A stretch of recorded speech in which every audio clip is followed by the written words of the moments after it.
L'amour divin est qu'il m'aime d'abord comme mon sauveur, puis comme un père qui me reprend et me corrige, comme une mère pour me consoler, comme un ami pour partager tous ses secrets, comme un frère pour être mon compagnon et mon partenaire dans mes afflictions, mes peines et mes fardeaux, comme mon roi céleste pour ma protection, ma sécurité, ma prospérité, et comme un fiancé pour me rendre semblable à lui-même, pour partager avec moi sa gloire et sa beauté, pour vivre en union avec moi. Le Saint-Esprit est appelé le consolateur, car il peut apporter en moi l'amour divin, en ces 7 aspects, dans sa pleine mesure. Si dans votre expérience du Saint-Esprit, vous ne trouvez pas l'amour, il y a quelque chose de faux. Certaines personnes parlent de plénitude, mais ont un cœur partagé, elles disent des choses mauvaises, elles font beaucoup de choses honteuses. Il n'y a pas d'amour, pas de sympathie, pas de compréhension, pas de douceur, pas de gentillesse. Il n'y a pas d'amour divin. Le Saint-Esprit est mon consolateur, car il peut apporter en moi, jour après jour, ces 7 aspects de l'amour divin, dans leur plénitude comme un fleuve. Le nom du Saint-Esprit est donné dans Jean 16, 13. Un des noms, quand le consolateur sera venu. L'Esprit de vérité, il vous conduira dans toute la vérité, car il ne parlera pas de lui-même, mais il dira tout ce qu'il aura entendu, et il vous annoncera les choses à venir. L'Esprit de vérité m'enseignera jour après jour les choses à venir, et en même temps me donnera une claire compréhension du plan du salut complet.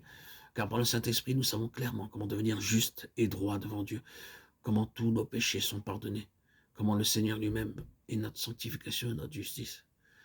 Il dit également, je vous montrerai les choses à venir. Nous saurons intérieurement avant qu'elles arrivent qu'une chose va arriver. Un homme va me voir.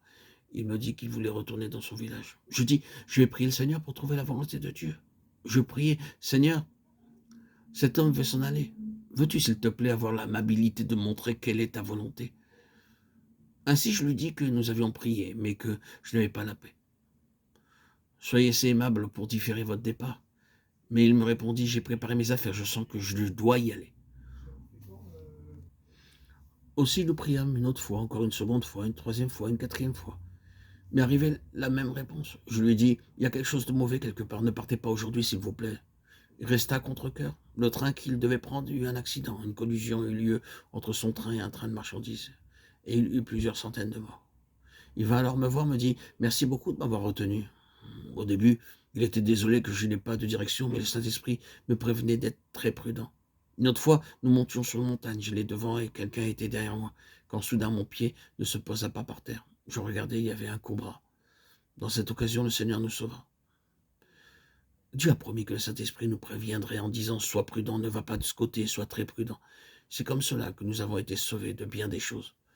Il est l'Esprit de vérité pour nous montrer clairement la voie du salut et la pleine signification de l'amour de Dieu. Et en même temps, nous sauver de tous les dangers qui surviennent.